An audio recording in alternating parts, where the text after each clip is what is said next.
Okay, welcome back. In session 5, the lead type that we're going to talk about is called the problem solution lead. So what is a problem solution lead? This is one that goes out to somebody who's aware of a problem that they have, but might not be aware that there's some answer to that problem. So it's falling in the middle of that awareness spectrum. And it's a problem that's so serious to that person that it causes them worry. This is the thing that creeps into their mind when they're not thinking of something else, or when they're lying awake and trying to fall asleep at night. This is the voice that starts talking to them about they have to go and figure out a way to solve this problem. It's nagging at them. So all that intensity is there wrapped up in the problem, and you're going to come along, let them know that you understand the problem and that you may have an answer to solving that problem. So think about what those kinds of things could be. People think about their lives, they have an idea of who they want to be and where they want to be, and then they have an idea of where they are. Often there's a gap between those two, that feeling, and that gap causes them a certain amount of pain, usually in the form of worry, or it may be very real pain that you're solving, some kind of physical pain or emotional pain, or just that feeling that they haven't attained that vision of themselves that they have always wanted to have. And in that gap is where you hope to move in with some kind of solution that can close the gap, bring them to what they want to be, make them the hero of the story, of their own story that they want to be, by giving them that answer. So here we look at that awareness spectrum.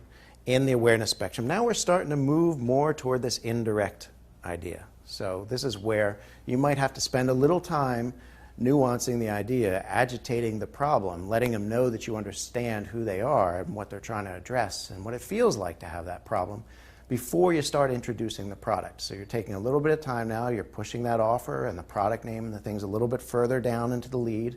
The leads are going to be a little bit longer before you get to that point where they're ready to say, you understand me, you feel my pain, I'm ready to commit to hear what it is that you have to say about a solution.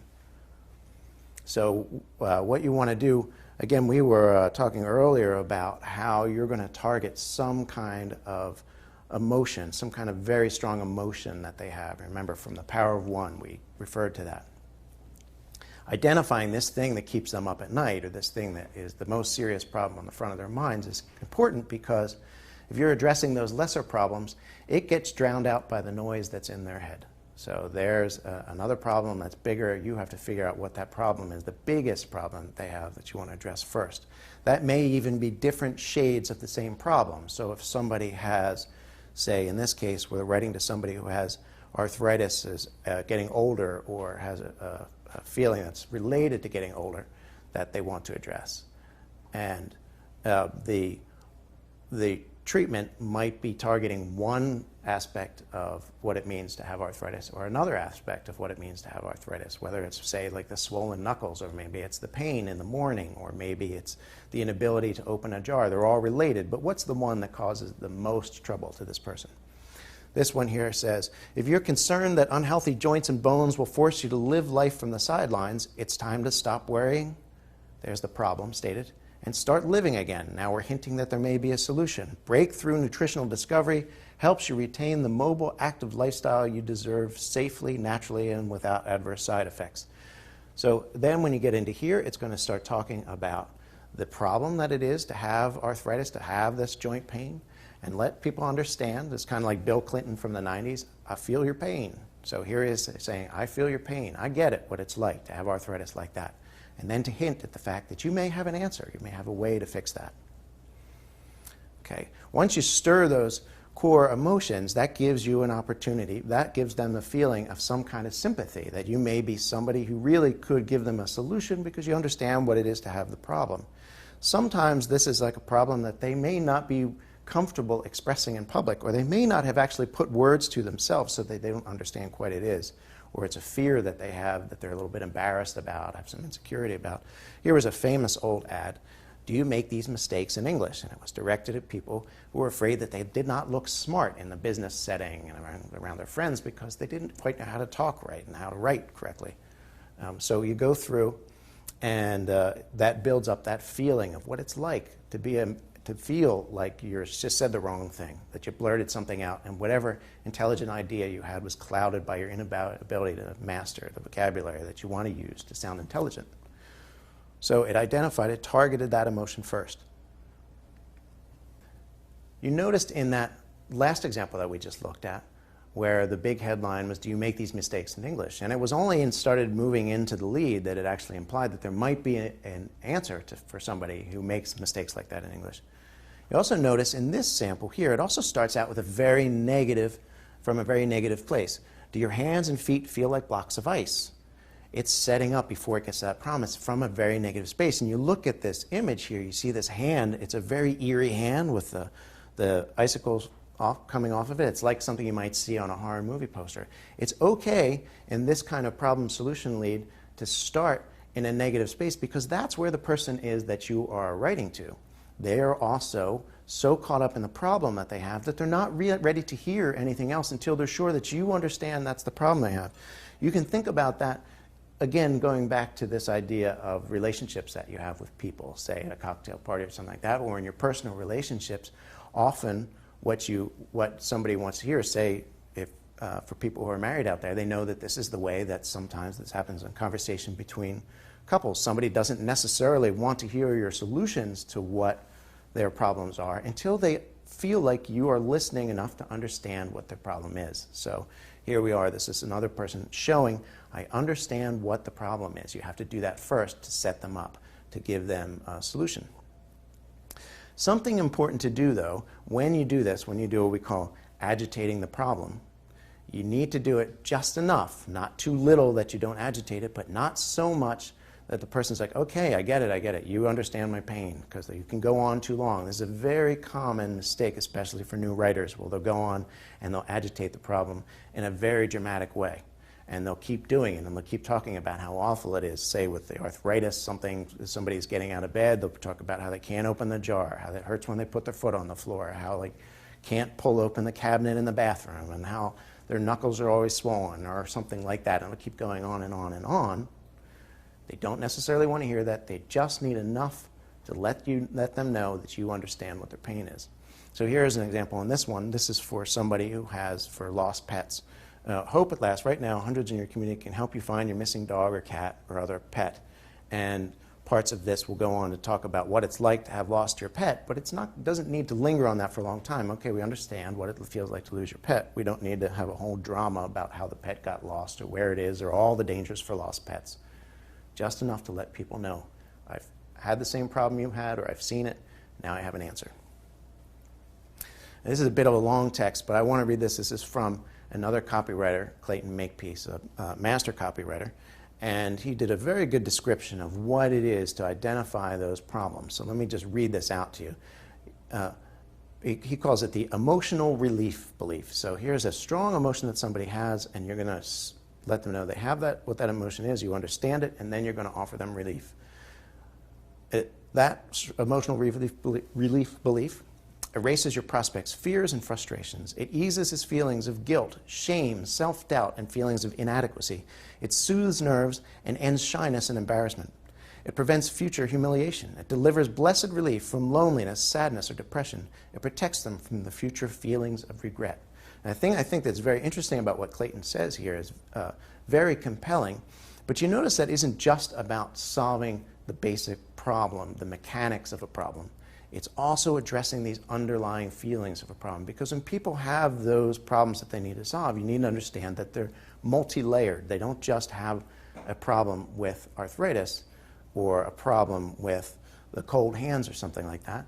They also have these other things that they're not even quite able to put to words because there's some kind of unconscious doubt, some kind of insecurity. They feel bad because, say, in those situations, they have to face the fact that they have mortality, that they're older, that they maybe are not as competent as before. That's a little embarrassing to not be able to walk with a healthy, sprightly gait that they had maybe 20 years earlier or something like that. And they want that back. There's something else that is deeper and more significant to that solving the problem.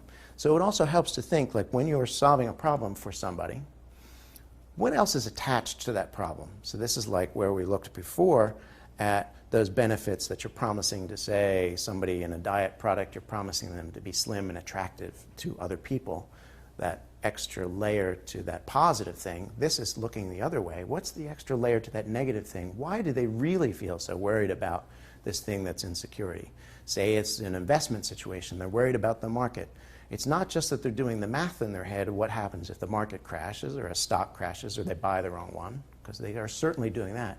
But they also have these visions dancing in the background of a poor retirement, of losing respect from their friends who didn't make the wrong choice, or losing respect from a loved one because they can't be a good provider, or things like that. Those things are attached to that, and you need to be aware of that so you can talk about them with a bit of nuance and at a sensitive level, just as you would for any friend or anybody in a relationship who has a problem that you're trying to help them solve. Because when you address them with a solution, you want to make sure you understand, you hear their pain, you understand it at every level. So here we have a formula that you can think of when you think about a problem-solution situation. It is almost like a programming formula. If this, then that. If you have this problem, then there is this solution. You needed to set it up like this way so that you understand problem is the if part, and then you have come in and you're going to deliver something to fill in that blank. Once you open that thing to identify what the problem is, there's a desire to have that closing, again, a closing of the loop. Sometimes when you're doing this kind of pitch, you may actually be making the promise first and identify the solution afterward, this problem. This is just talking mostly about the headline, but it could happen through the intro part as well. Here's a very simple one. This is just for a thing to clear up skin. Proactive is a simple, easy way to clear skin. So really, the simple, easy way to clear skin, there are not many words to pick apart here, but the promise to do something to clear the skin is actually proposed before we find out that it's about clearing the skin. They just flipped around the way that it's talked about. You can imagine how this would happen in a longer sales pitch or something, a longer pitch, where instead of agitating the problem over and over, and you could have something, let's say we talk about that arthritis thing that was before, about the simple active lifestyle all over again. You might have seen somebody, you might think of that where somebody would say, enjoy a simple active lifestyle that you had 20 years ago, and then underneath it might say, are you plagued by the problem of sore joints and stiffness and things like that? So there's an inversion of the problem solution, so it's solution problem. Now there, I am just talking about the headline was there, but you can see that happen in the intro too. They may flip that around, talk about the very positive stuff, but then quickly prove, I understand what it is, the problem that you might be trying to solve. Here's one that does a nice job of trying to identify that prospect outright. So this is writing to somebody where you know that they have that vision of themselves that they might not quite have attained yet. So it says, what kind of leader do you aspire to be? So implied in that is this situation, you're not quite the leader that you want to be yet, but also is implied in that simple sentence, the solution, that maybe somebody knows how to help you become that leader that you want to be. And then it goes on, this is a coaching site for executives. You also notice in that last one, it forms that headline as a question. Here's another one that does this as a question. Can't fall asleep, not staying asleep, waking too early, never again. So by asking them that question, the person has to go then think, yes, I can't fall asleep. Yes, not staying asleep. Yes, waking too early. That's that, using that question, help draw in that feeling. It's like, yes, here's somebody who's finally heard what I said. They're repeating back to me what my problem is. And they're asking me, is this where you are? Because they're interested, they want to know, and they understand what it is. Here's one. It's say that you've got a problem that is dressing a perfect solution and with the perfect, addressing the right problem with a perfect solution. So here's one. This is an old classic from Kleenex. No more sore noses. Use gentle Kleenex. Now here's kind of a funny thing about Kleenex. So the history of Kleenex, this is another actual, like the M&M story that we talked about in the last session. Kleenex used to be a war technology. In World War I, there was the first time that people needed gas masks. And they tried to produce this stuff for the filter for the gas masks, and the company that made the filters, the war suddenly ended, and they had all these rolls and rolls and rolls of this filter stuff. They didn't know what to do with it.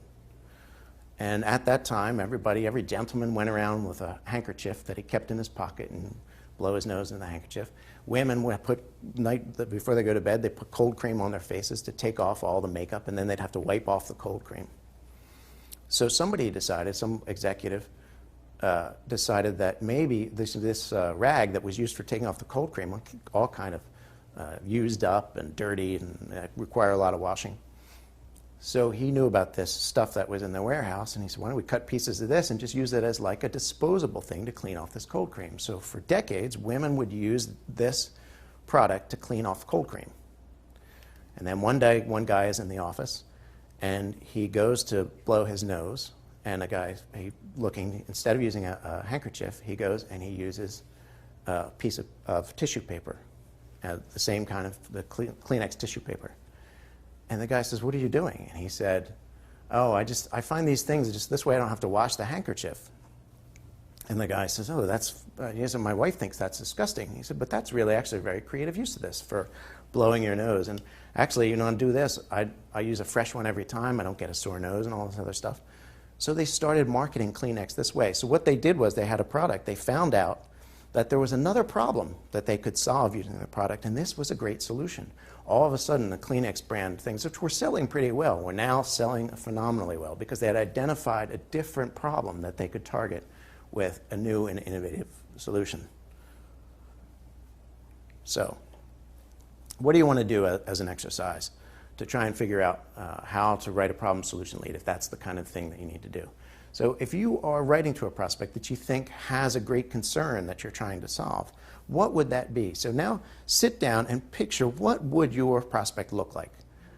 Who would they be? How old would they be? What situation would they be in? And most of all, what's the thing that they are most concerned about? What is keeping them up at night?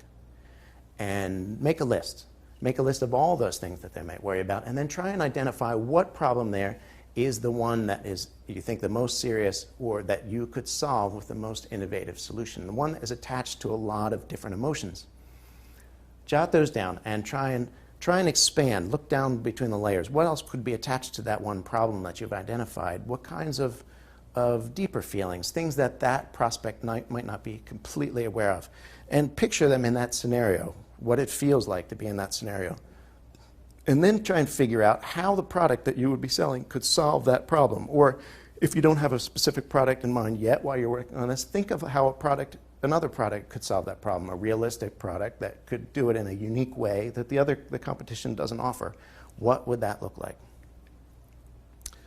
In session 6, we're going to continue moving toward that indirect side of the awareness spectrum. We're going to talk about what we call secret and system leads. I'll show you how that works and how to make those things work for the best possible way, and how to decide what products that might work for. So thank you, and I'll see you in session 6.